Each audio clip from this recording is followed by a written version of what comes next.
Sono le 8 del mattino, venerdì 3 aprile. Buongiorno Sicilia da Angelo Gagliano. E buongiorno da Emanuela Corsi.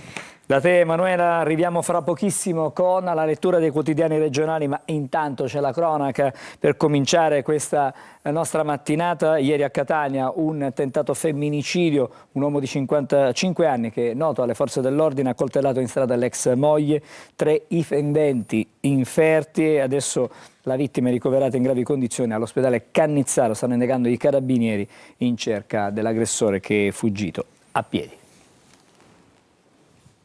Tentato femminicidio a Catania, dove un uomo di 55 anni, noto alle forze dell'ordine per reati contro il patrimonio, ha accoltellato in strada l'ex moglie a Picanello. Il grave fatto di sangue si è verificato ieri sera intorno alle 19:30 in via Villa Glori, all'altezza del Civico 38. In prossimità di un negozio di casalinghi, l'ex coniuge si è presentato in sella ad uno scooter. Dopo averlo lanciato a terra, ha colpito la donna 3 volte con un coltello da cucina prima di scappare a piedi. La 51enne, che si stava separando dal marito, è stata raggiunta dai fendenti alla schiena, al braccio sinistro e al collo ed ora si trova ricoverata in gravi condizioni all'ospedale Cannizzaro, dove è stata sottoposta ad un delicato intervento chirurgico. L'area teatro dell'aggressione è stata transennata dai carabinieri del comando di Piazza Dante, giunti sul posto coadiuvati dagli specialisti del nucleo SIS per i rilevi scientifici. Sul marciapiedi, accanto allo scooter scaraventato a terra prima della fuga, sono state rinvenute numerose tracce di sangue. Al vaglio degli inquirenti ci sono anche le immagini delle telecamere di videosorveglianza della zona e le testimonianze dei presenti. Cominciamo da qui, Emanuela. Sì, vediamo questa notizia sulla prima pagina di Catania e provincia della Sicilia. Accoltella l'ex moglie 3 volte e fugge, ora è caccia all'uomo. Tentato femminicidio nel quartiere appunto di Picanello. La donna è ricoverata in gravi condizioni. Tra i 2 coniugi ci sarebbero stati ormai dei problemi, insomma si stavano separando, un matrimonio durato diversi anni, 4 figli, una vita a Picanello. Da circa un mese i 2 appunto si erano separati. Pare che lui non avesse accettato la fine della relazione, come spesso accade appunto in questi casi di femminicidio o tentato femminicidio. Era sempre nervoso, ha mormorato qualcuno mentre gli investigatori cercavano di avere notizie dall'ospedale. La donna, dicevamo, è grave, è stata sottoposta a un delicato intervento chirurgico, però insomma le sue condizioni restano ancora gravi. Non resta che pregare, ha sussurrato una donna appunto lì nel luogo dell'omicidio, che abbiamo visto anche nelle immagini del nostro servizio. Sì, purtroppo ancora donne, diciamo protagoniste, ma vittime, ahimè, a Palermo. Siamo adesso, una turista americana di 18 anni che era in vacanza nel capoluogo siciliano, è vittima di violenza sessuale. Un uomo conosciuto su un'app di incontri. Si erano dati appuntamento in un albergo, poi c'è stato il no della giovane e la violenza. Facciamo il punto. Un appuntamento nato su un'app di incontri trasformato in un incubo. Vittima una turista americana di appena 18 anni che a Palermo racconta di aver subito una violenza sessuale da parte di un uomo. Secondo quanto riferito agli investigatori, i 2 si sarebbero dati appuntamento in una struttura ricettiva del capoluogo. Un primo momento consenziente, poi il rifiuto della ragazza di proseguire. È lì che l'uomo, ignorando il no della giovane, avrebbe abusato di lei. La ragazza sotto shock è riuscita a chiedere aiuto ad altri presenti nella struttura, mentre l'aggressore si sarebbe allontanato. Immediato l'intervento della polizia, che ha avviato le indagini e disposto il trasferimento della vittima al policlinico per gli accertamenti sanitari. La ragazza in vacanza con un gruppo di amici stranieri ha fornito agli investigatori elementi utili, incluso il profilo social del. Ecco, per l'appunto, incluso il profilo social. Questo di fatto avrebbe portato poi a rintracciare il presunto responsabile di questa violenza, perché è stato rintracciato e secondo indiscrezioni l'uomo si troverebbe, almeno nella notte, è stato in questura alla squadra mobile per essere interrogato. Vediamo se ci sono altri particolari. L'appuntamento è una trappola, scrive oggi Repubblica Palermo, violentata studentessa americana, la 18enne in vacanza in un B&B dell'Acquasanta ha conosciuto l'aggressore su Tinder, un giovane sotto torchio appunto in questura, quello che doveva essere un flirt da vacanze si è trasformato in un incubo per questa ragazza statunitense di 18 anni che è stata violentata appunto in una casa vacanze dove alloggia con un'amica anche lei americana. Ieri notte la giovane studentessa del Wisconsin al primo anno di università è stata aggredita sessualmente da un giovane palermitano conosciuto la sera stessa su Tinder, l'app per incontri che funziona con la geolocalizzazione degli utenti. Il presunto violentatore appunto è stato identificato e interrogato dalla squadra mobile per ore. Lo stupro è avvenuto in piena notte nella struttura ricettiva in piazzetta di Cristofala all'Acquasanta. L'allarme è scattato intorno alle 5 con una telefonata al numero di emergenza. In un primo momento, vista la concitazione del momento, la segnalazione sembrava per un furto di gioielli subito in un bed and breakfast. Soltanto quando sono arrivati gli agenti delle volanti della questura poi insomma si è capito che si trattava di una violenza sessuale. La ragazza ha raccontato agli inquirenti che l'incontro è avvenuto, appunto loro si sono sentiti su questo social, poi c'è stato questo incontro in questa casa vacanze, il palermitano si è presentato con 2 amici, il gruppo ha riso e scherzato, poi la 18enne con uno dei ragazzi si è appartata e tra i due ci sarebbe stato un rapporto inizialmente consenziente che poi si è trasformato in una vera e propria violenza sessuale. E sempre a Palermo resta da chiarire diciamo, che cosa c'è dietro la morte di Gerda Caruso, trovata senza vita nella sua abitazione. Malore o femminicidio? I parenti della vittima denunciano è stata avvelenata, il marito è indagato per omicidio.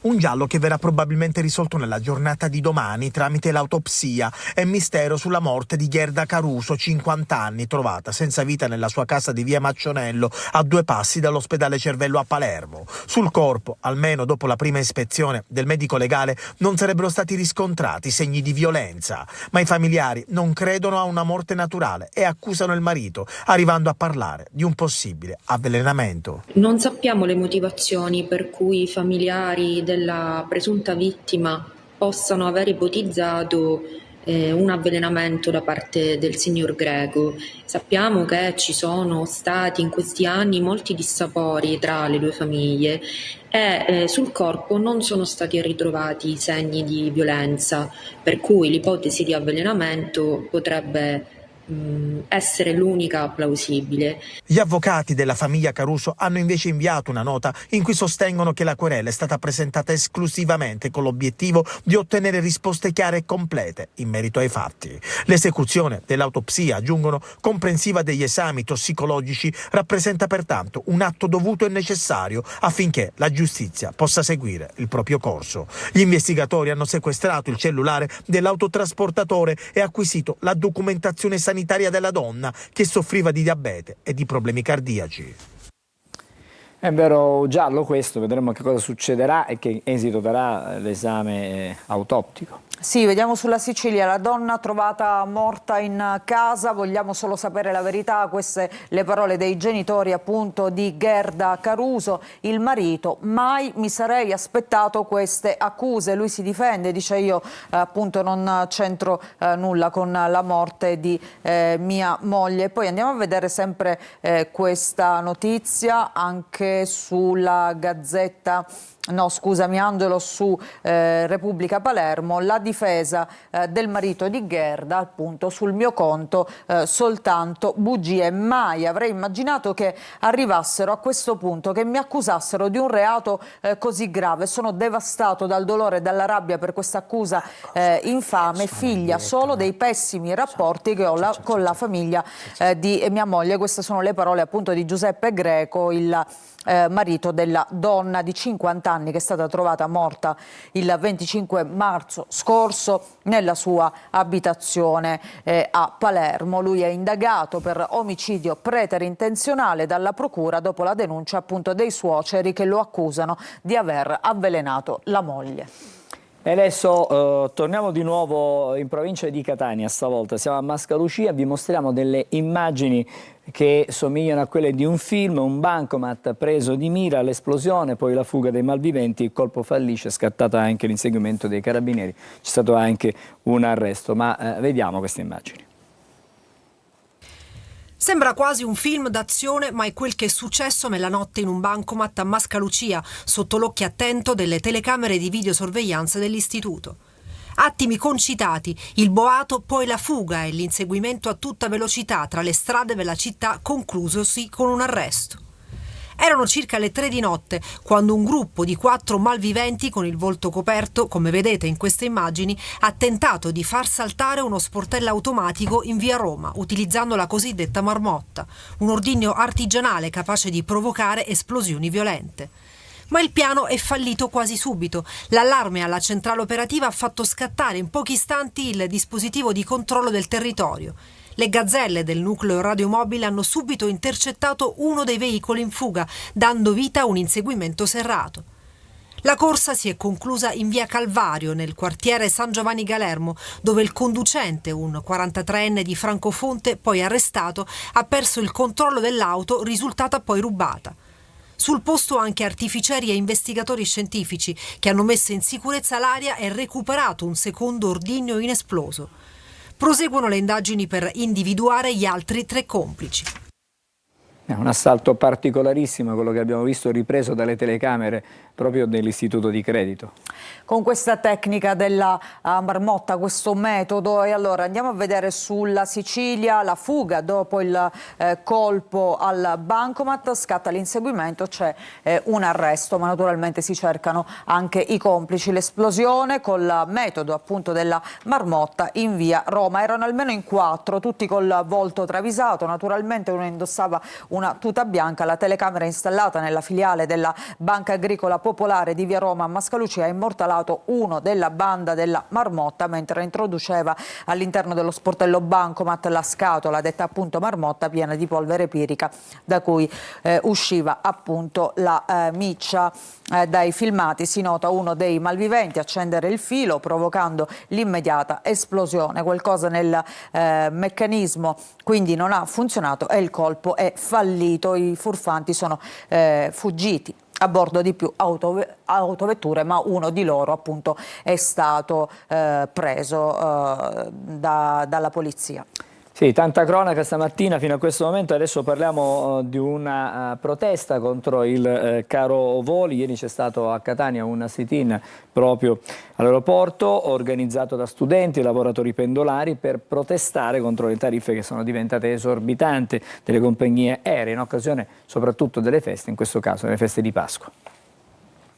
Rientrare a Pasqua è risultato proibitivo per molti siciliani, tariffe oltre 500 euro se si sceglie un volo diretto oppure con costi più bassi ma facendo uno di quegli scali improbabili all'estero. Stamattina nell'area arrivi dell'aeroporto Fontana Rossa di Catania numerose associazioni, sindacati e studenti hanno organizzato un sit-in di protesta contro il caro voli che pesa direttamente nelle tasche dei pendolari che non riescono a programmare con largo anticipo il rientro per le feste. Chiediamo sono risposte concrete e strutturali perché l'emergenza fa sì che i costi siano talmente esorbitanti che decine di migliaia di siciliani non possono rientrare a casa. Non è una dinamica di mercato normale perché noi non abbiamo alternative al trasporto aereo.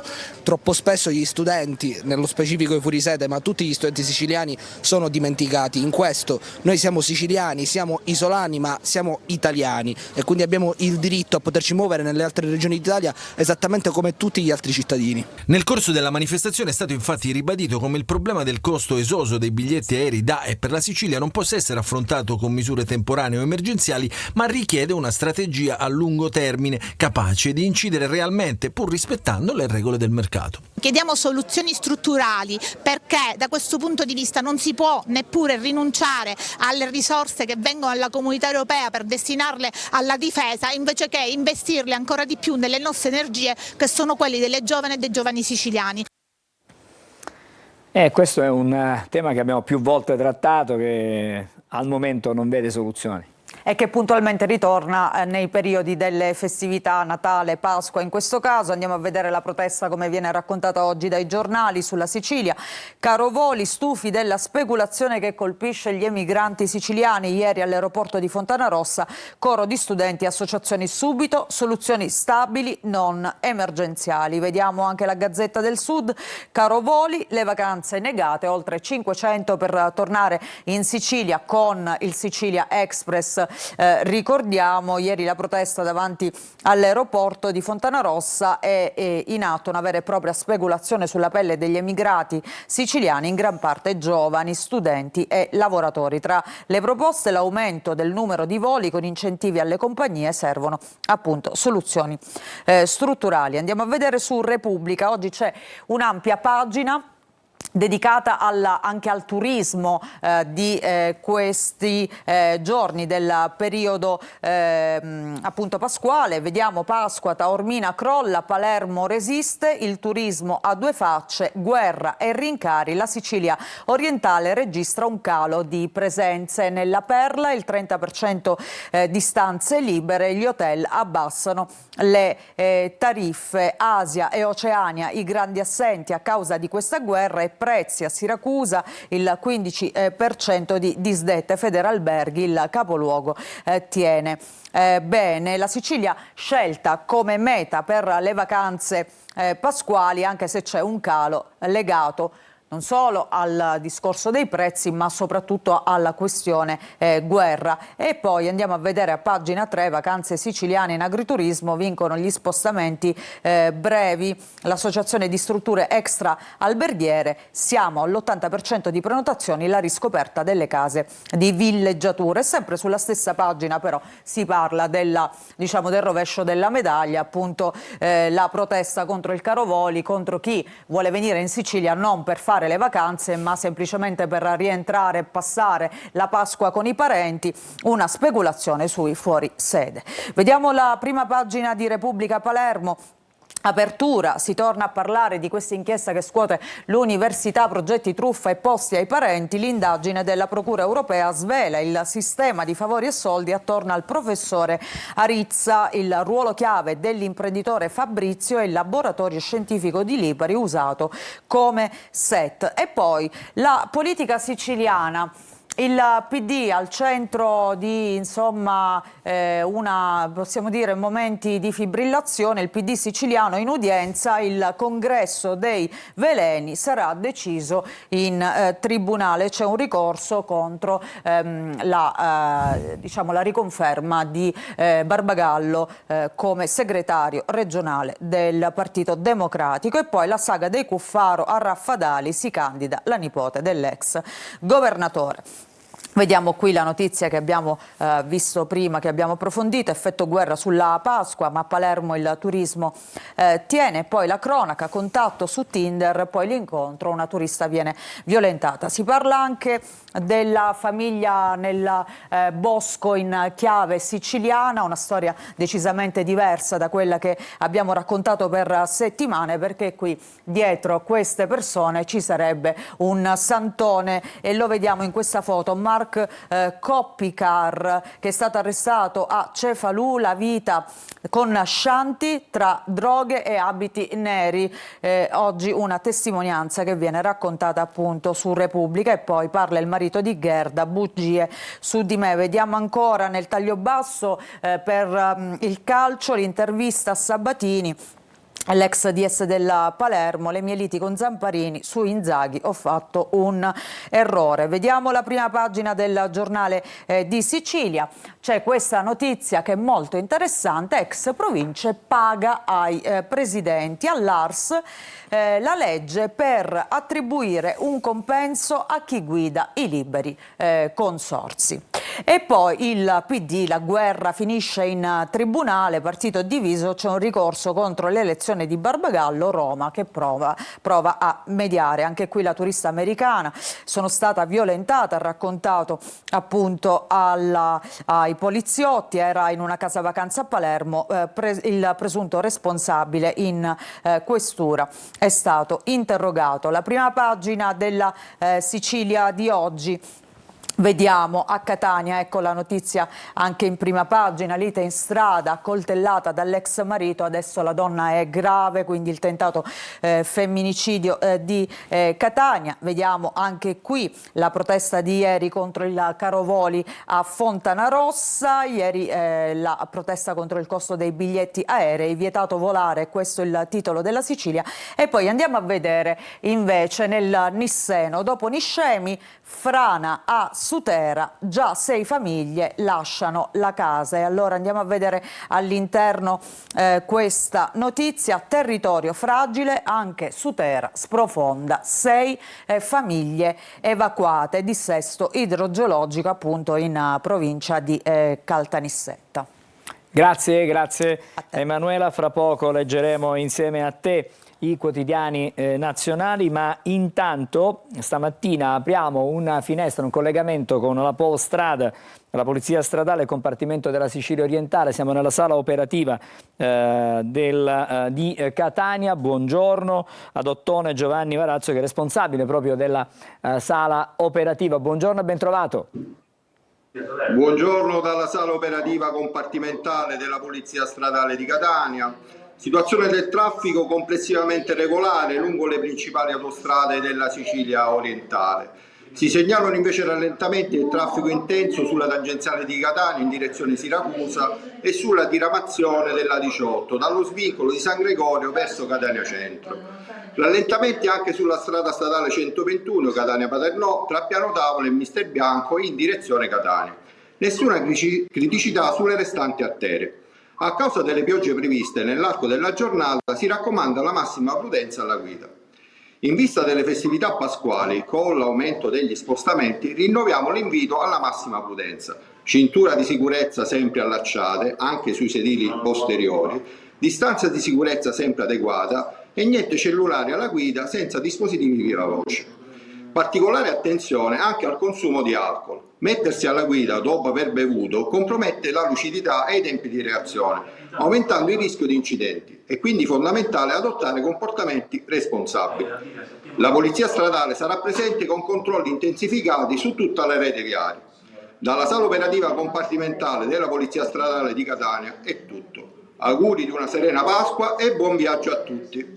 Grazie per essere stato con noi. Ovviamente ci rivedremo presto, magari in altri appuntamenti in prossimità di altri weekend e comunque festività che non mancheranno in questo mese di aprile. Grazie per la collaborazione alla Polizia Stradale, grazie all'Ottone Giovanni Varazzo, che è responsabile proprio della sala operativa di Catania, il compartimento della Sicilia Orientale, come detto. Adesso vediamo con le nostre telecamere la situazione della viabilità a Catania città. Siamo al Tondo Gioieni, il traffico è scorrevole, ma lo sappiamo da ieri, scuole chiuse e quindi diciamo c'è meno traffico indubbiamente in tutte le città. Catania è un esempio, qui siamo in via Vincenzo Giuffrida, a quest'ora c'è decisamente molto più traffico quando le scuole sono regolarmente aperte, ma ci sono le vacanze di Pasqua e quindi insomma i ragazzi sono a casa e anche i genitori hanno meno stress a quest'ora del mattino. Parte bassa della circonvallazione, via Lodorico da Pordenone, anche qui situazione relativamente tranquilla direi per oggi. Vediamo se riusciamo a vedere l'Etna. La vediamo e non la vediamo, la parte sommitale è coperta da nuvole minacciose perché le previsioni meteo ci dicono che anche oggi sarà una giornata con precipitazioni, poi vedremo nel dettaglio le previsioni. Da Catania, dalla la visuale, diciamo, appunto di osservazione dell'Etna da Catania, adesso andiamo invece a Taormina. Golfo di Taormina, l'Etna che non si intravede assolutamente, c'è un ammasso nuvoloso e poi come vedete insomma il cielo è decisamente coperto anche questa mattina. Ci fermiamo per pochissimo ma torniamo dopo per leggere insieme ad Emanuela Corsi i quotidiani nazionali di oggi.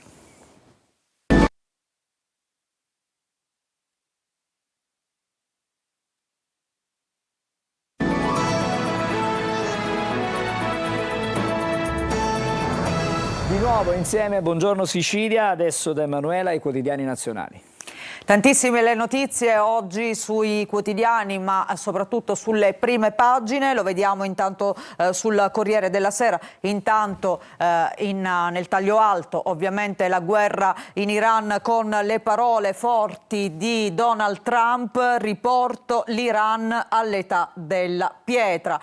E poi un razzo colpisce la base italiana UNIFIL in Libano. Sempre a proposito di presidente degli Stati Uniti, cosa succede in America? Caso Epstein, il tycoon licenzia Pam Bondi, ministro della giustizia, paga la gestione del caso Epstein. Per lei stessa sorte che è toccata a Kristi Noem. E poi invece la telefonata tra Meloni e Starmer per quanto riguarda lo stretto di Hormuz, stangata sul gas più 19%. Roma disponibile per una missione internazionale che difenda i traffici commerciali sullo stretto di Hormuz. Meloni lo ha detto al premier inglese, appunto Starmer. Ma vediamo il titolo in grande dedicato al calcio italiano. Terremoto, scrive oggi il Corriere nel calcio italiano, perché lascia Gravina, via anche Buffon e poi attesa per Gattuso. Che cosa succede ora? La svolta dopo appunto il flop mondiale. Ne parleremo stamattina, ne parleremo con un collega della Gazzetta dello Sport, Guglielmo Buccheri, sarà con noi in collegamento fra non molto. Quindi magari può dare tutti gli aggiornamenti. Cercheremo di capire in che direzione stiamo andando. Il pressing poi del governo per la federazione si voterà il 22 giugno. La fotonotizia nel taglio centrale dedicata invece a quest'ondata di maltempo che sta colpendo soprattutto il sud Italia. Frane, cede un ponte, turisti salvati in hotel, sepolto sotto la neve, danni in Molise, Abruzzo, Puglia, auto coinvolta nel crollo appunto di questo ponte sul fiume Trigno che è crollato per il maltempo ieri mattina sulla statale Adriatica 16 tra Molise e Abruzzo. E poi caduta pioggia di 6 mesi, ora lì autostrada gratis, parla il capo della protezione civile siciliano, le misure studiate poi per Pasqua. E poi vediamo anche questo fatto, questo caso di cui si parla tanto nelle ultime ore. Dopo il caso San Giuliano arriva il caso Boccia, tutti i contatti della giornalista. Anche il ministro dell'Interno è stato inguaiato da una donna per una presunta liaison, o meglio, più che presunta, pare che sia stata confermata da tutti. La Repubblica, vediamo, calcio, la resa di Gravina, anche Buffon si dimette, poi razzo sulla base italiana, colpito in Libano il quartier generale di UNIFIL, il governo via subito o nuove regole di ingaggio, accordo di 40 paesi su Hormuz, ma l'Iran vuole i pedaggi e la guerra dimezza la nostra crescita. Lo vedremo meglio tra poco su altri quotidiani. E poi Trump che licenzia Bondi, paga il ciclone Epstein. Anche qui il caso Piantedosi e scontro, il ministro però dice nessun favore appunto a Claudia Conte. La Stampa, Europa incubo austerity, carburanti, rischio razionamenti, il governo taglia le stime sul PIL, altri 500 milioni per le accise, il governo che prolungherà insomma il periodo del taglio delle accise per fronteggiare questa emergenza. Trump minaccia ancora l'Iran, li riporta all'età della pietra, conflitto finito in 3 settimane, annuncia Trump, telefonata tra Starmer e Meloni. E poi ritorno alla Luna, c'è stata questa partenza, la nuova missione nello spazio dopo 53 anni che porterà allo sbarco nel 2028. Gli astronauti hanno lasciato Cape Canaveral per entrare nell'orbita lunare, dicevamo, dopo più di mezzo secolo. E poi caso Claudia Conte, l'opposizione, Piantedosi ci dica che non è ricattato. Vediamo Avvenire.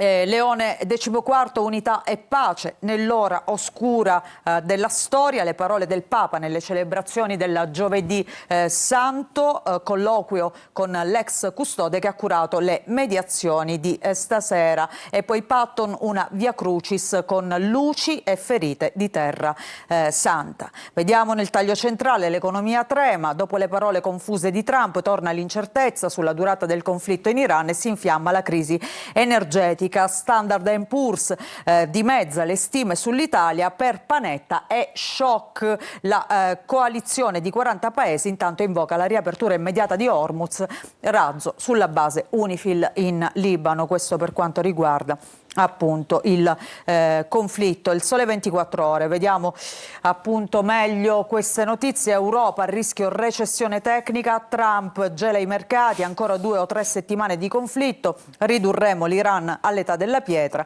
Il petrolio intanto balza a $111, coalizione di 40 paesi per riaprire Hormuz, ma Teheran chiede il pedaggio. E poi ci sono le parole del governatore della Banca d'Italia Panetta: con lo shock energetico rischi per la stabilità finanziaria. E ancora la Banca Centrale Europea rallenta la crescita, inflazione oltre il 3%, questo è il bollettino appunto della BCE. E ancora vediamo un più 19,2% per quanto riguarda il gas. Le bollette saranno più care per tutti gli italiani. ARERA ha comunicato che a marzo per le fasce vulnerabili i rincari in bolletta saranno appunto del 19,2%. E poi Standard & Poor's dimezza le stime sul PIL italiano, previsto un più 0,4% nel 2026. Ancora energia, allerta per i conti,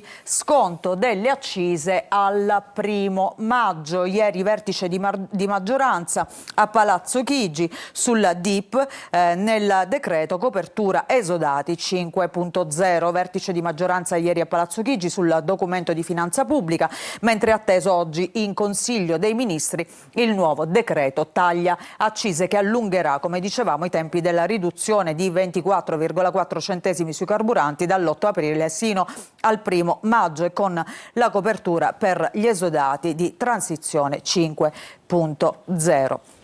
Il giornale di oggi, vediamo, a proposito di questo, da maggio aerei senza carburante. Oggi il nuovo taglio delle accise. Il 9 aprile arriverà in Europa l'ultima nave carica di cherosene per gli aerei. Ora c'è il rischio concreto di cancellazioni, quindi cominciamo a ridurre le nostre riserve anche per quanto riguarda poi il trasporto aereo. Il resto del Carlino, vediamo un razzo sulla base italiana, Trump all'Iran avanti con i raid. E poi qui la foto, vediamo Buffon, Gravina e Gattuso. Gravina e Buffon si dimettono, anche Gattuso a fine corsa. Nel taglio basso si parla di questa storia di madre e figlia che sono morte a Capodanno. Ecco, pare che siano state avvelenate con la ricina. Nessuna traccia invece sul marito e padre, ma l'autopsia slitta, risultati attesi a fine mese, disposti nuovi test. Si sospetta del marito, ma insomma tutte le ipotesi sono aperte. Il Messaggero di oggi, fuori tutti. Shock mondiale, il presidente FIGC Gravina si dimette, lascia anche Buffon, Gattuso vicino all'addio, elezioni fissate per il 22 giugno. Vediamo ancora velocemente il Fatto Quotidiano, ecco, si parla di questa liaison tra il ministro Piantedosi e questa giornalista Claudia Conte, che appunto ha risposto ad un'intervista dicendo sì, non smentisco di avere una storia con il ministro. Dallo yacht del truffatore al Ministero dell'Interno, oggi il Fatto Quotidiano racconta chi è questa donna, la donna del Viminale, la resistibile ascesa in 5 anni di Claudia Conte.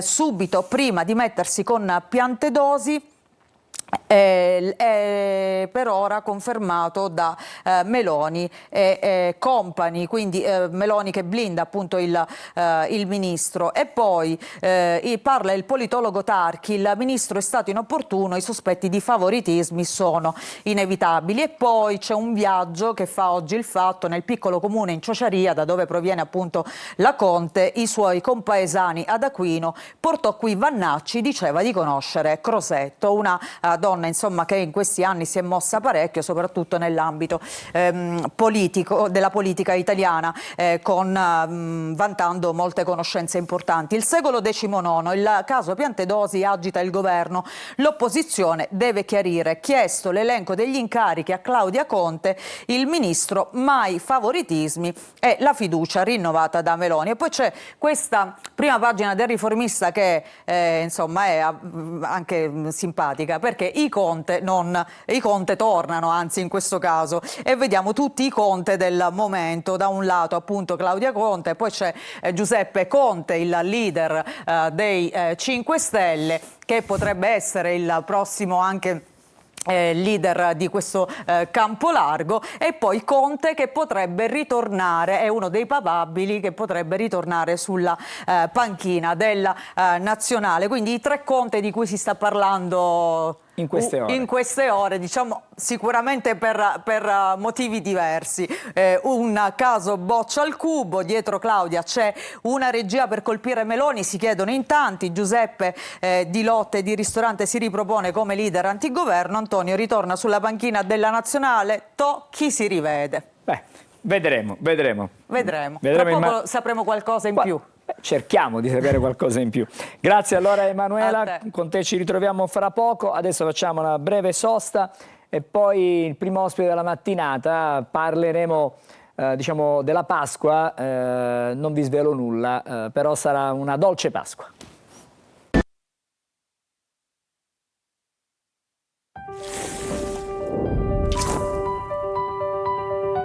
Siciliaweb.it si rinnova. Più informazione, notizie in tempo reale, i telegiornali, gli approfondimenti e le dirette di Antenna Sicilia e Telecolor. Più passione, lo sport e il Catania raccontati come nessun altro. Più emozione, con i grandi eventi in diretta e con l'intrattenimento delle nostre produzioni TV. Siciliaweb.it. Ogni giorno, in libertà, ovunque tu sia, con un click. Siciliaweb.it. Connessi con il tuo mondo.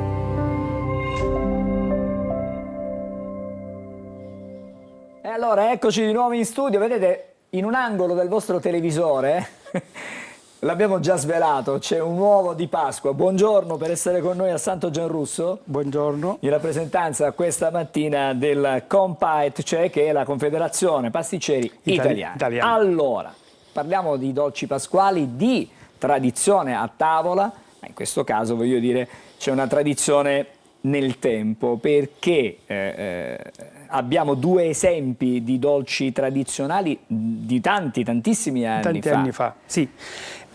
Storicamente noi da bambini l'omaggio non era l'uovo di Pasqua, ma era la cuddura o la treccia o il cestino che si omaggiava alle famiglie, agli amici o ai parenti, e noi ci ritrovavamo tutti quanti con queste cuddure con le uova. Infatti ogni famiglia comunque cercava di dare il meglio, quasi una competizione, ma non era una competizione, di dare il meglio, di fare questo cesto più bello. Adesso facciamo una cosa, togliamo la protezione in modo tale che possiamo in qualche modo fare vedere ai nostri amici a casa un attimo, a favore di telecamera.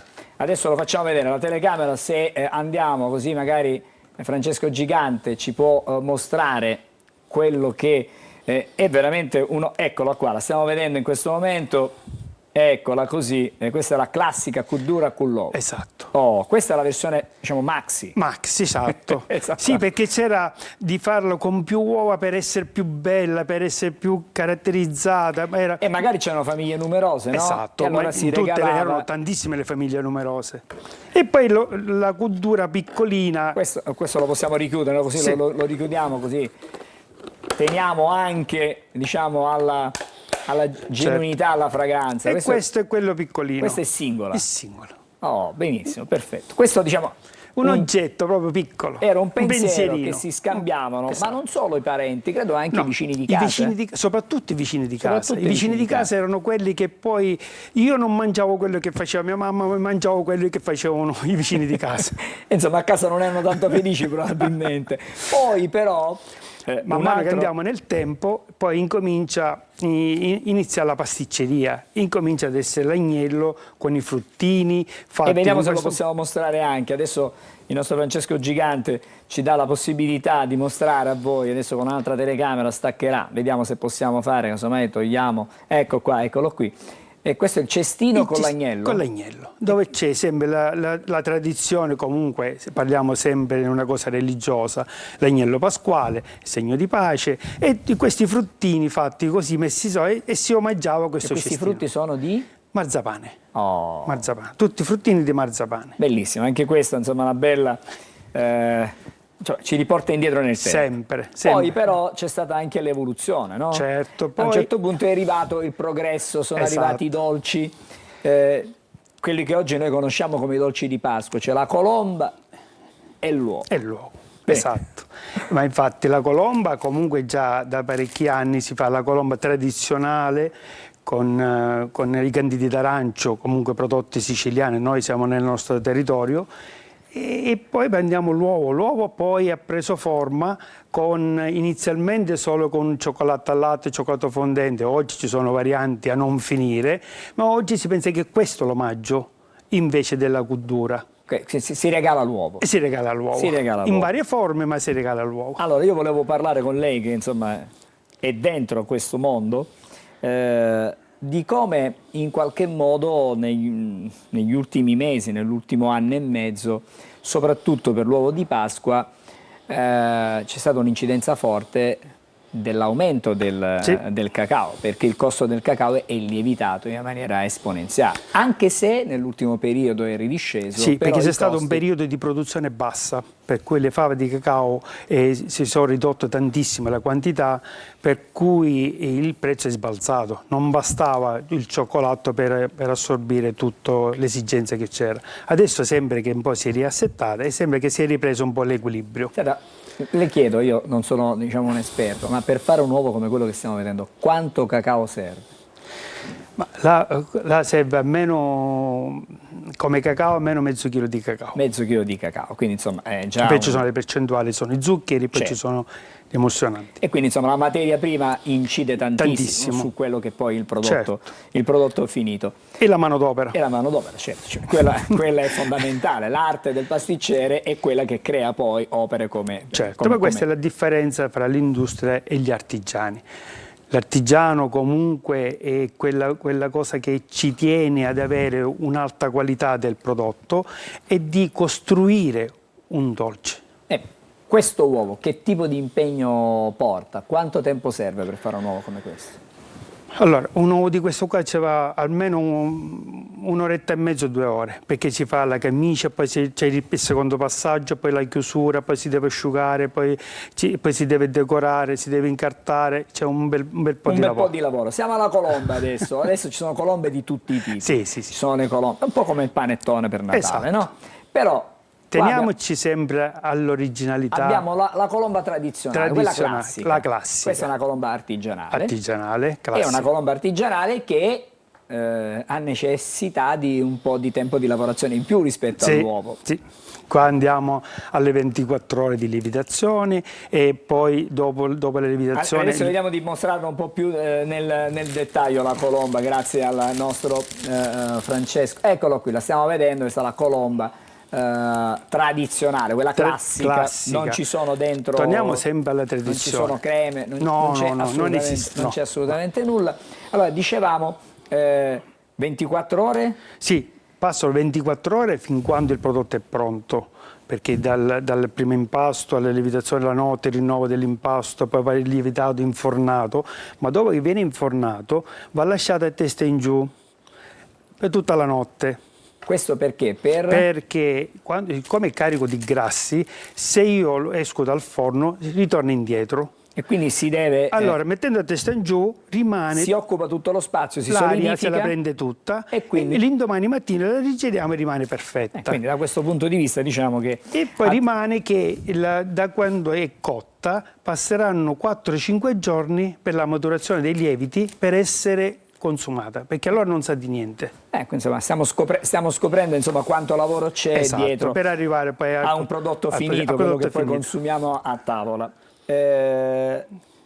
La tradizione la stiamo riscoprendo oppure siamo lontani da quella che era la tradizione della cudura con l'uovo? No, noi riproponiamo ogni anno la tradizione e l'innovazione, ma la tradizione per riportare ai bambini cos'era la storia della cudura, del cesto. I nonni vengono a comprare, perché i giovani non vengono, ma i nonni vengono a comprare la cudura per raccontare al nipotino la storia. Insomma, e ce n'è di storia qui, Esatto. abbiamo fatto vedere davvero tanta storia su questo tavolo questa mattina. Grazie, siamo vicini a Pasqua, abbiamo voluto mostrarvi quella che è la tradizione, quella che era artigianale di un tempo, e qui ci sono prodotti artigianali moderni di oggi, quindi c'è un passaggio di diverse generazioni su questo tavolo. Grazie a Santo Gianrusso della Compait Sicilia, che è la Confederazione dei Pasticceri Italiani, la sezione chiaramente siciliana. Grazie per essere stato con noi questa mattina. Adesso ci fermiamo, breve sosta e poi cambieremo argomento, perché è una tradizione poi nostra, una consuetudine a Buongiorno Sicilia. Passiamo da un tema all'altro, fra poco parleremo di quanto sta accadendo, cioè l'Italia praticamente sconvolta, depressa in parte perché per la terza volta consecutiva, e non è la terza volta in 3 anni, ma sono 12 anni che la nostra nazionale non si presenta, non si qualifica ad un mondiale. Ne parleremo con un esperto, con uno che insomma ogni giorno vive i fatti del calcio nazionale, con il collega della Gazzetta dello Sport, Guglielmo Buccheri. Restate con noi. Ben ritrovati ai nostri telespettatori da Vanessa Minotti di Trebi Meteo. Situazione in miglioramento per la giornata di venerdì, con ancora qualche residuo fenomeno però nella prima parte della giornata al sud e sul medio Adriatico. Diamo uno sguardo alla situazione attesa in Sicilia. Ci attendono ancora dei residui fenomeni, specie nella prima parte di venerdì. Come dicevo, poi il tempo tenderà progressivamente a migliorare. Venti che soffieranno sostenuti, temperature massime in lieve ripresa con valori fino ai 16-17 gradi.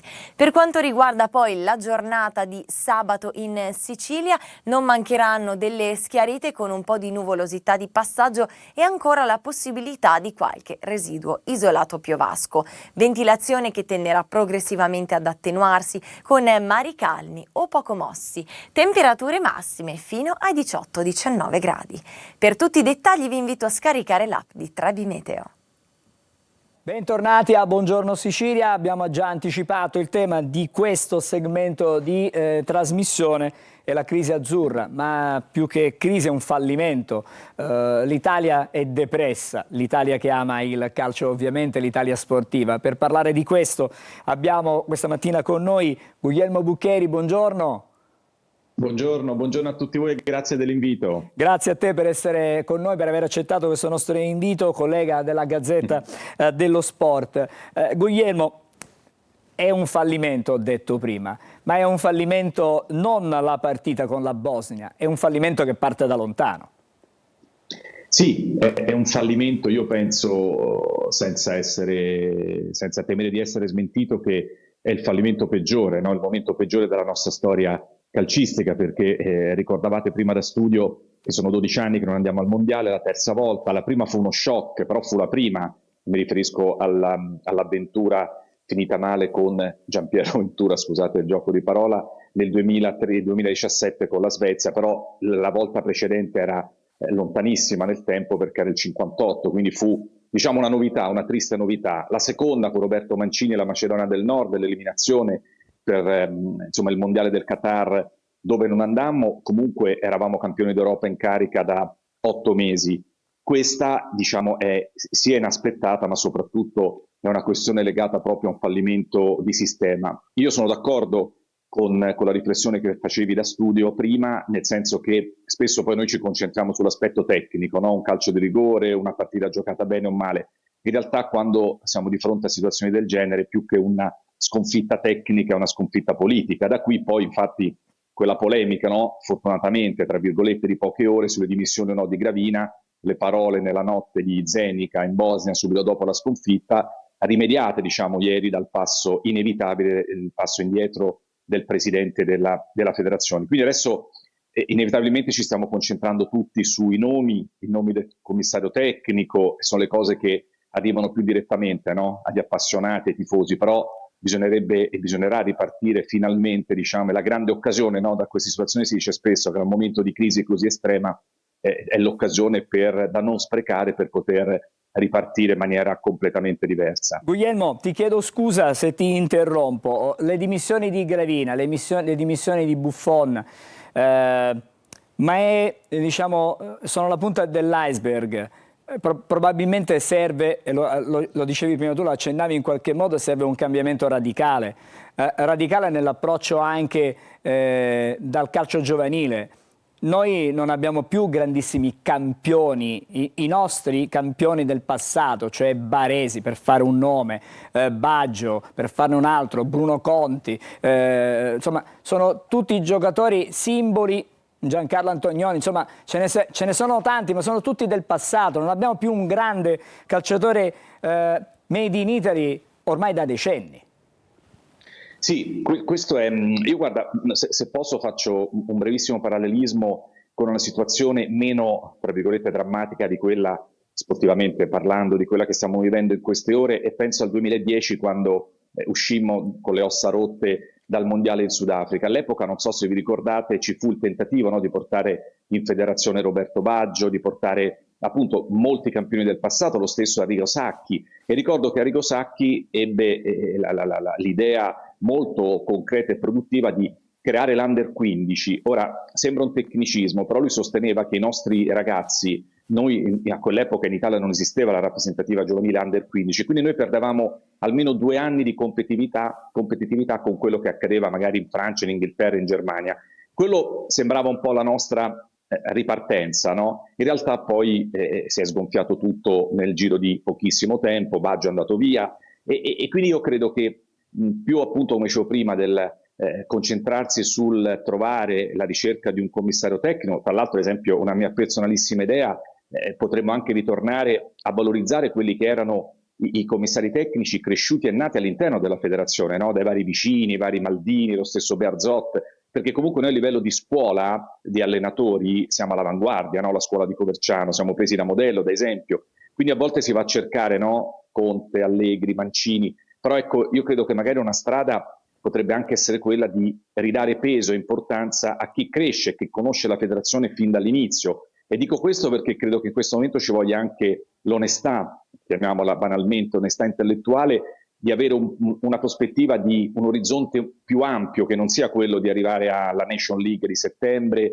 o al contingente, ma noi bisogna avere appunto anche l'onestà di dire dobbiamo lavorare, che ne so, per il mondiale del 2030, per poter, come dicevi tu, far crescere i nostri giovani. E in questa chiave io credo che importante sarebbe il ruolo, creare un ruolo di direttore tecnico all'interno della federazione, quello che accade un po' nelle federazioni estere, cioè chi conosce il calcio, chi viva la federazione dalla mattina alla sera, perché spesso e volentieri noi ci affidiamo a questi grandi ex campioni, però il grande ex campione deve avere anche lui a sua volta la volontà di prendersi in mano una grossissima responsabilità e di vivere il calcio come un lavoro, non più come una passione o soltanto come magari aggiungere qualcosa a quello che è la sua storia, la sua carriera, ma vivere concretamente, quotidianamente la FIGC. E allo stesso tempo, per concludere questo ragionamento, ci vuole anche uno spirito, un profilo manageriale, perché sta diventando sempre più importante il rapporto con la politica, no?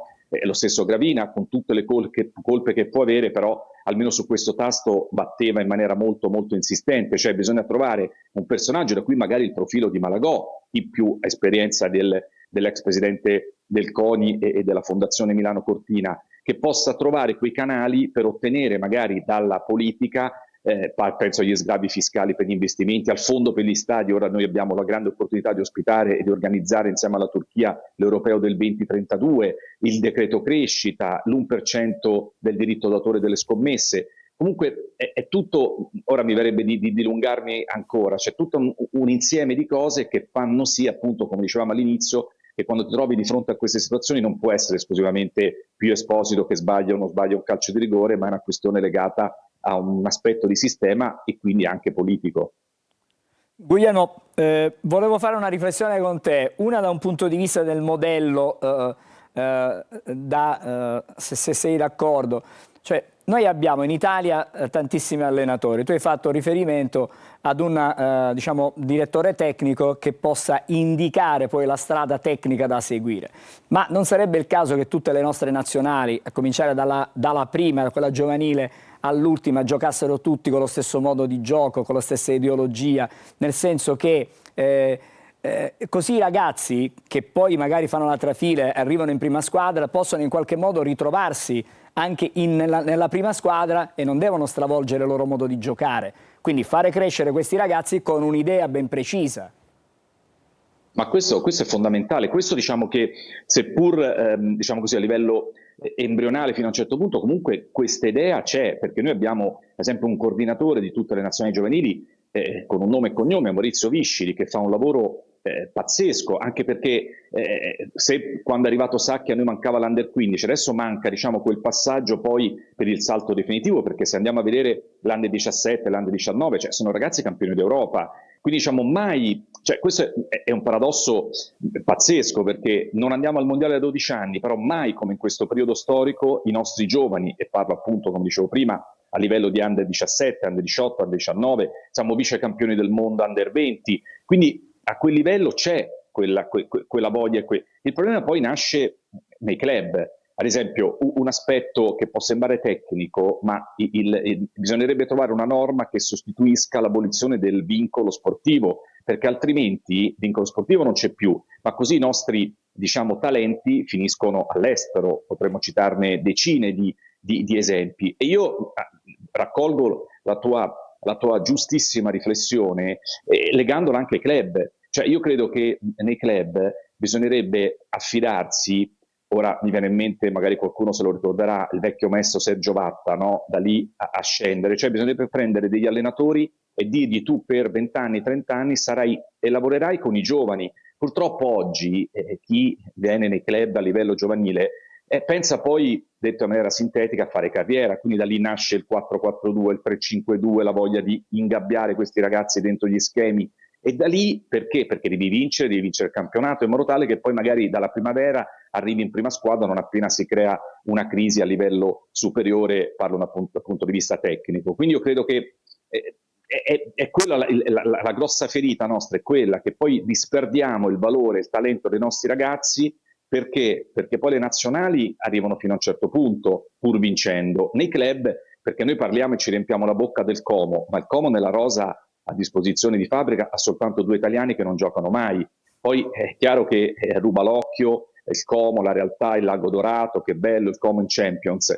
Quindi oggettivamente in questi anni, e penso già a Roberto Mancini, al miracolo che ha fatto vincendo l'Europeo nel 2021, in questi anni è inverso il processo, cioè la nazionale che paradossalmente valorizza o mette in vetrina dei giovani e li restituisce ai club, ma da parte dei club alla nazionale questo percorso, questo processo è inesistente da fin troppo tempo. Tra l'altro anche lì, per concludere, si parla spesso di far giocare i giovani, ma non può essere normata, come direbbero quelli bravi, una cosa del genere, perché non si può, non è consentito dalle leggi, è soltanto una questione di volontà, una questione di accordo dai club e soprattutto una questione anche intelligente, cioè una questione di opportunità, perché ripeto, i nostri ragazzi giocano nel Borussia Dortmund, nel Bayer Leverkusen, ce ne sono tanti che giocano all'estero e da noi purtroppo non abbiamo questo tipo non hanno i club questo tipo di mentalità, perché i club chiedono di essere la locomotiva del calcio ed è giustissimo,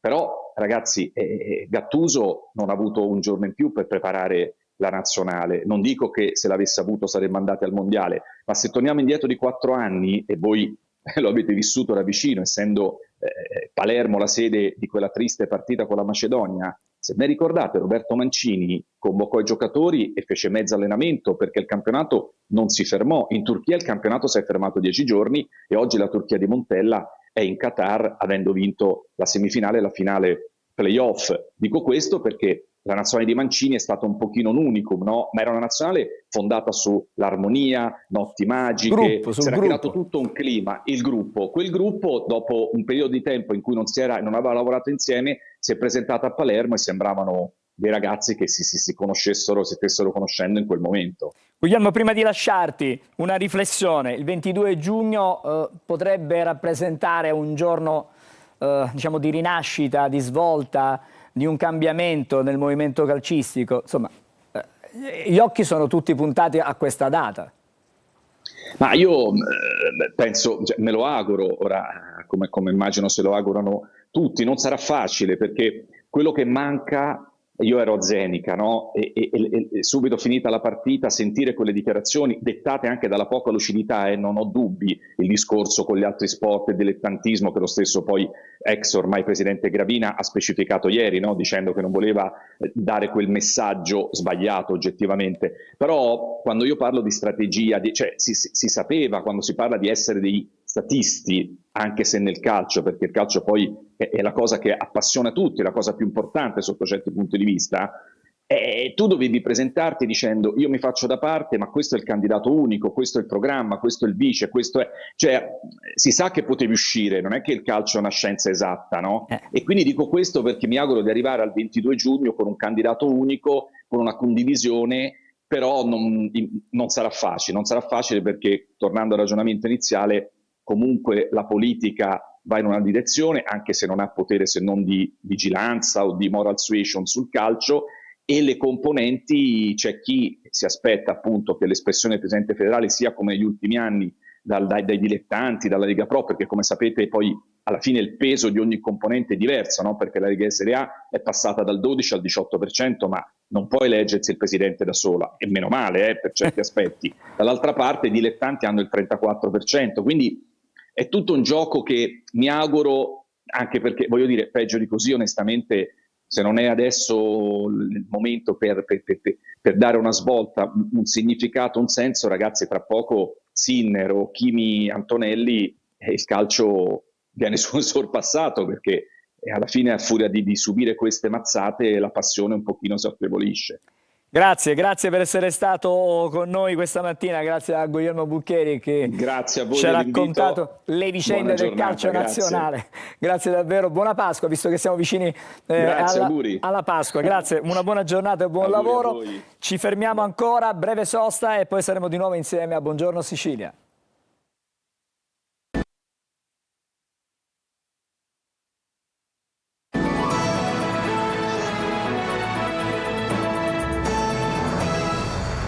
Allora, eccoci di nuovo in studio e adesso ci colleghiamo, lo vedo già comunque pronto, con Monsignor Barbaro Scionti. Buongiorno. Buongiorno, anche se la voce è andata via. Faccio parte di quelli che con i cambiamenti repentini di caldo-freddo, di umidità, insomma, non stanno tanto bene, però va bene. Siamo qui. Cercheremo. Buona giornata a tutti e buon venerdì santo. E proprio del venerdì santo con lei vogliamo parlare, Monsignor Barbaro Scionti. Questa è una giornata particolarissima. Sì, oggi è il giorno nel quale Cristo si è fatto obbediente fino alla morte e alla morte di croce. Così la liturgia ci fa cantare in questa giornata, ricordandoci che oggi Gesù ha dato la vita per noi, mentre noi siamo peccatori. Il mistero che celebriamo è grande. Ricordiamo che il Figlio di Dio, fatto uomo per noi, dà la vita, muore sulla croce. Quello che Lui subisce, non soltanto la ingiusta condanna, ma anche gli insulti, gli sputi, l'essere flagellato, l'essere condannato, l'essere maltrattato, l'essere infine inchiodato sulla croce, è per noi il segno dell'amore che si dona. Allora, in questo venerdì santo, Monsignor Barbaro Scionti, una riflessione va fatta in considerazione di quanto accade, diciamo, non lontano da noi. La Pasqua è una festa di pace, una festa in cui tutti dovremmo essere uniti. In realtà abbiamo sentito anche il richiamo del Papa in questi giorni, non è esattamente così. Per noi cristiani la pace è Cristo, e quando si sono espressi i pontefici per una pace disarmata e disarmante, hanno voluto additarci, presentarci quello che oggi, così come oggi Gesù si presenta, l'agnello che va al macello.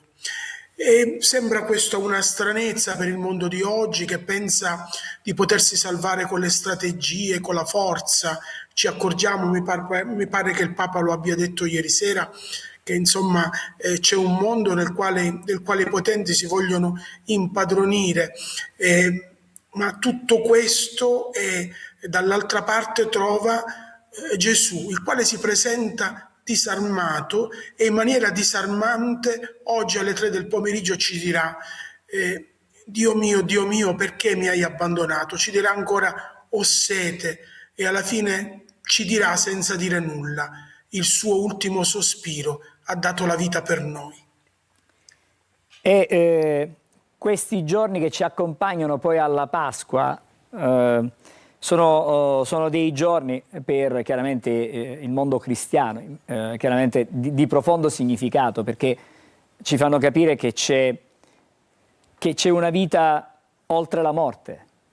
Sì, ha dato la vita per noi. Ha dato la vita per noi diventa un invito intanto a noi a dare la vita, a mettere la nostra vita a disposizione, a servizio del bene, a servizio della bontà e della bellezza. Noi viviamo questa Pasqua come catanesi, come Chiesa di Catania, nel ricordo del Novecentesimo, del ritorno delle reliquie di Sant'Agata. E questo fatto ci ricorda una cosa, che dinanzi ad una testimonianza noi ci fermiamo a pensare che anche la nostra testimonianza, anche il nostro cammino deve essere diverso. In fondo, per noi catanesi che amiamo Sant'Agata, rivedere e ripensare a Sant'Agata in questo giorno significa ripensare che lei, seguendo Cristo crocifisso, ha vinto. Ecco, così anche noi, anche l'uomo che desidera schierarsi dalla parte della pace, dalla parte del bene, deve dare la vita. E questo impegno: chi vuol venire dietro a me, rinneghi se stesso, prenda la sua croce e mi segua. Chi vorrà salvare la propria vita la perderà. Impariamo a donare la nostra vita, a donarci, e significa donarci nelle nostre responsabilità, nei nostri impegni, in quello che ogni giorno fa parte del nostro piccolo grande mondo, da padri e madri di famiglia, da preti, da religiosi, oppure da impegnati nel mondo del lavoro, da impegnati nel volontariato. Ecco, oggi Gesù ci insegna che dare la vita porta frutto. Monsignor Scionti, prima di salutarle, una riflessione su quanto accaduto,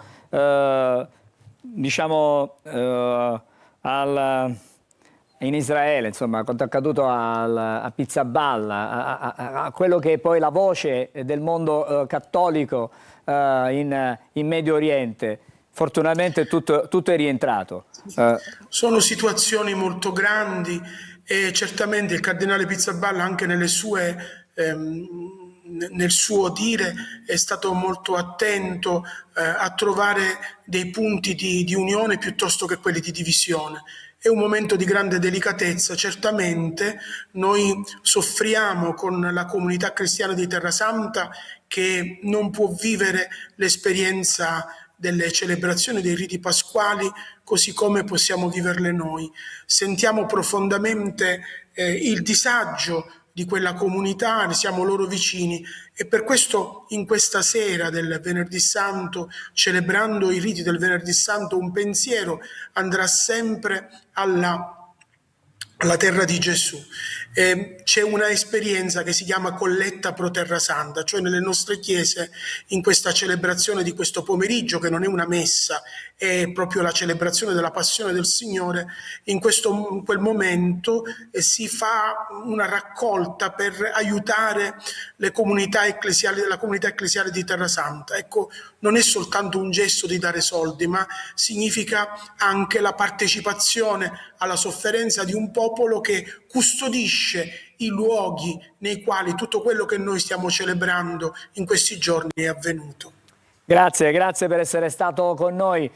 Lo vedo e lo sento sofferente nella voce a Monsignor Barbaro Scionte, che è il parroco della Basilica Cattedrale di Sant'Agata. Grazie, buona giornata, buona Pasqua e soprattutto viviamo in pienezza questa giornata del Venerdì Santo. Amiamo andare a baciare Gesù crocifisso per poter gioire della sua resurrezione anche nella nostra vita, perché ciascuno di noi, morti con Cristo, possiamo risorgere insieme a Lui. Ognuno ha le sue pene.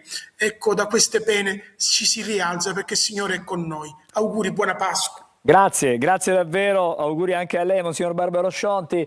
E adesso, come sempre, a Buongiorno Sicilia saltiamo da un tema all'altro, da un argomento all'altro. È il momento di conoscere il fine settimana delle stelle, lo facciamo con Marco Amato, c'è la sigla.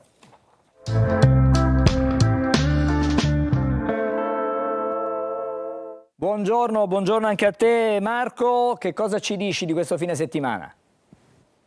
Buongiorno Angela, buongiorno Sicilia. Il fine settimana pasquale si annuncia decisamente molto complesso, proprio perché la Luna passa da Bilancia a Scorpione, quindi da un equilibrio armonico a un qualcosa di più profondo, a un qualcosa di più esistenzialista. Sarà quindi una Pasqua per i 12 segni zodiacali un pochino più di ricerca e di scavo introspettivo, forse perché ci si fermerà un attimo a pensare a quali sono i dubbi esistenziali dell'esistenza e di alcune faccende che riguardano proprio la collocazione nel mondo di alcuni segni zodiacali, tra cui in particolare Cancro, Capricorno, Toro, Acquario, Bilancia. Vediamo cosa riserva. Ariete, per voi oggi è un momento un po' particolare. Con la Luna in Bilancia di oggi tenterete una mediazione che poi diventerà estremismo, perché nei prossimi 2 giorni avrete tutto il tempo di creare una strategia, per cui chiedervi anche il significato di quello a cui volete arrivare. Toro, per voi oggi è una giornata abbastanza armonica, ma già da domani la Luna sarà in opposizione, una Luna che chiederà tanto soprattutto alla vostra Venere. Chiedetevi ancora se è un per sempre, proprio perché i sentimenti andranno valutati in una gittata temporale per voi fondamentale, importantissima, progettuali, quindi in amore. Gemelli, per voi oggi la Luna chiude bene, apre questo fine settimana un venerdì molto piacevole, molto socievole, un venerdì in cui potrete gestire una serie di pubbliche relazioni molto importanti. La Luna però da domani si nasconde e vi lascia tutto il tempo e lo spazio di riposare e di fare ordine in quel caos mentale che avete per adesso un po' schizofrenico dal mondo lavorativo alla realtà delle vostre relazioni personali che hanno bisogno di essere riviste.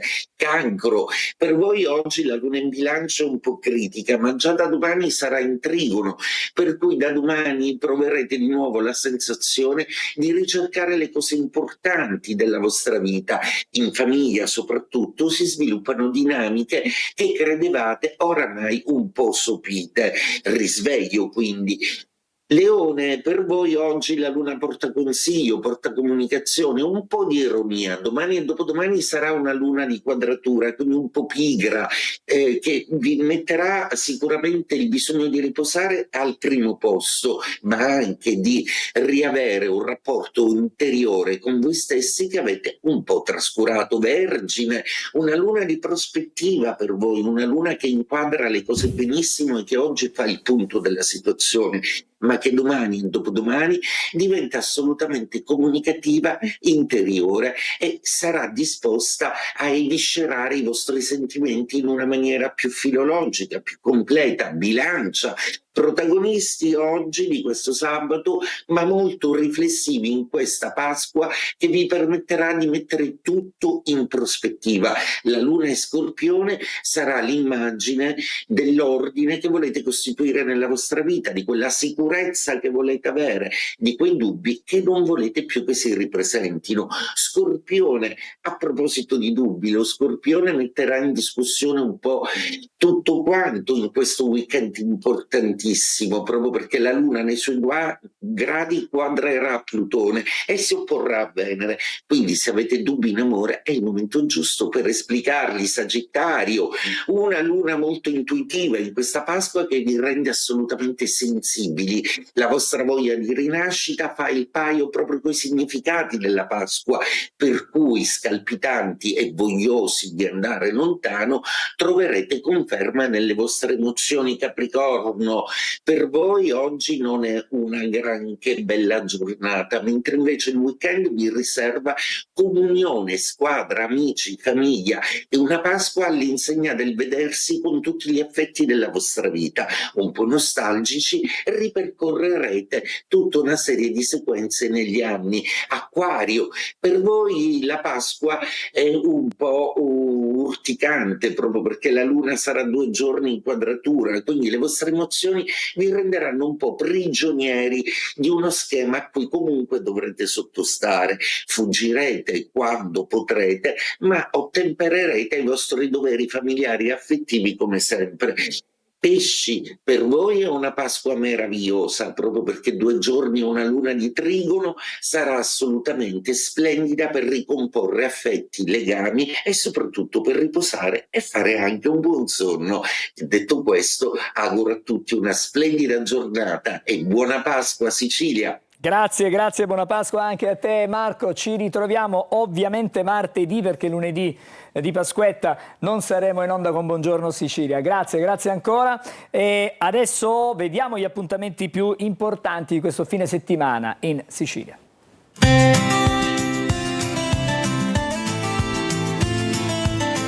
Weekend in Sicilia, tutto il meglio degli eventi, da non perdere.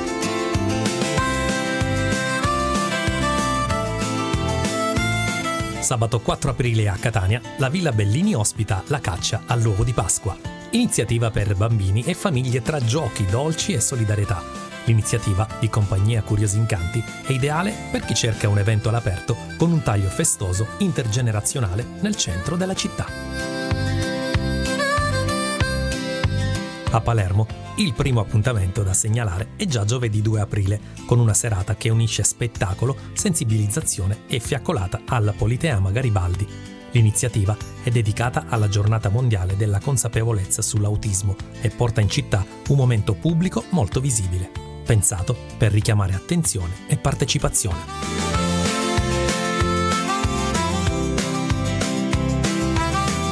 Venerdì 3 aprile a Trapani, il Chiostro San Domenico apre il programma Gender Roots, con la prima performance dedicata a Luca Ignomeriello. Il progetto, promosso da Wushu Studio, mette insieme arte contemporanea, identità, territorio e prospettive di genere, avviando una residenza artistica che proseguirà nei prossimi mesi.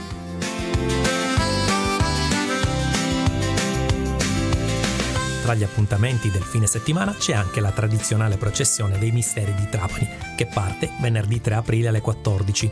Dopo il ritiro della discesa della croce si prosegue per tutta la notte fino al rientro previsto la mattina successiva. Uno dei riti pasquali più riconoscibili dell'isola e resta uno dei richiami più importanti di questi giorni. A Messina si può invece visitare fino a venerdì 3 aprile alla Biblioteca Regionale Giacomo Longo la mostra Iconografie e Bibliografia di Archeologia, omaggio a Sebastiano Tusa. L'appuntamento si lega alla memoria dell'archeologo e assessore regionale, riportando l'attenzione sul suo profilo culturale e istituzionale. sabato 4 aprile a Caltanissetta, all'Officina degli Artisti di via Tortorici 12, viene presentata in anteprima Dome Scroll. L'evento trasforma in mostra e riflessione artistica uno dei gesti più contemporanei, quello dello scorrimento continuo dei contenuti digitali, inserendolo dentro un contesto espositivo dal taglio attuale. Domenica 5 aprile a Siracusa, la Pasqua coincide anche con l'apertura gratuita di alcuni siti del Parco Archeologico Siracusa e Loro. Tra quelli indicati ci sono l'Arena Monumentale della Neapolis a Crai, il Museo Gabriele Judica di Palazzo Cappellani e la Villa del Tellaro, con orari differenziati nell'arco della mattinata. E anche per questo fine settimana è tutto. Vi auguriamo un buon weekend e una buona Pasqua.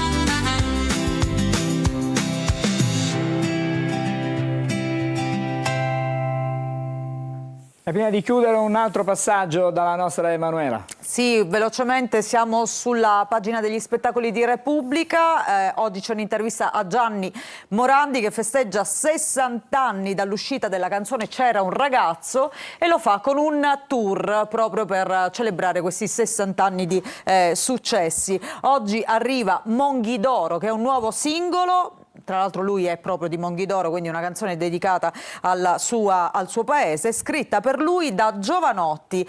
Sanremo, perché gli è stato chiesto ti piacerebbe tornare a Sanremo, lui ha detto ho già dato. Quindi mi emoziono se ripenso alla mia voce che usciva dai jukebox, veramente tanti anni di carriera di questo artista, amatissimo anche dai giovani. Tra l'altro l'abbiamo visto proprio durante l'ultimo Festival di Sanremo mentre duettava col figlio. Sì. Bene, grazie Emanuela, ci fermiamo qui con Buongiorno Sicilia per quest'oggi, per questa settimana ci fermiamo qui, torniamo, lo ricordo, martedì, lunedì dell'Angelo non ci saremo e intanto grazie a chi ha lavorato con noi questa mattina anche in regia, Francesco Gigante, Gaetano Judica, assieme a loro anche Ottavio Longo e c'è stato anche Graziano Picone. Grazie a tutti per essere stati con noi, un buon fine settimana e buona Pasqua.